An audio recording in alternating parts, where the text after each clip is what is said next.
The Augustine Commission report was actually issued in two parts. The first phase of the Augustine Commission report really focused on business friendliness, positive attitude, and those are all very significant. Regulation is a problem not just in Maryland but across the country. The second phase of the Augustine Commission report, which was really commissioned by Speaker Bush and President Mike Miller, was a commission on how can we improve the economic climate in Maryland. The tax piece basically is recommending some pretty significant changes to the way we tax the citizens of Maryland.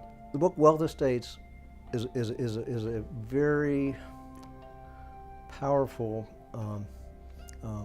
exploration of the effect of personal rates of income tax and the rates of economic growth within a state. There's a strong correlation where high tax states tend to have low growth.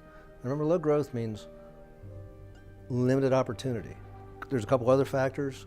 Obviously, the state tax in Maryland is very negative. A lot of people are moving to Florida, South Carolina, Texas, other states. The tort environment. The tort environment. Right to work. But the way I see the relationship between taxes and economic growth, it's almost the way that if a nuclear reactor works. You have dampening rods, and when you push those dampening rods into that reactor, you slow down the the reaction, and things just kind of reach a state of I guess you'd call it stasis.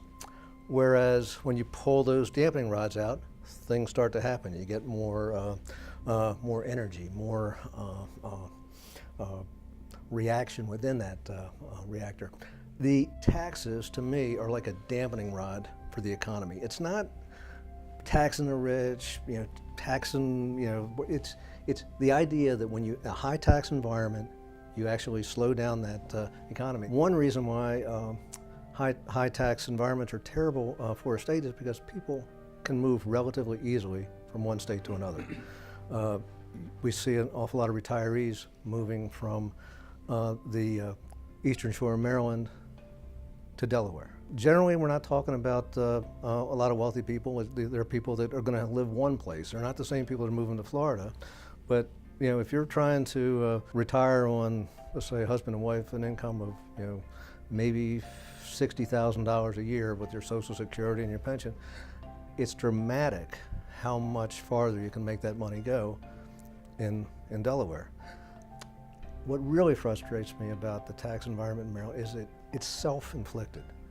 We could establish policies that would encourage growth and would be to the benefit of all Marylanders, not just the wealthy people that are moving to Florida, but everybody that's living in the state of Maryland could have a higher standard of living if we would take a look at the lessons of taxation as set forth in Wealth Estates. That's exactly what the Augustine Commission did.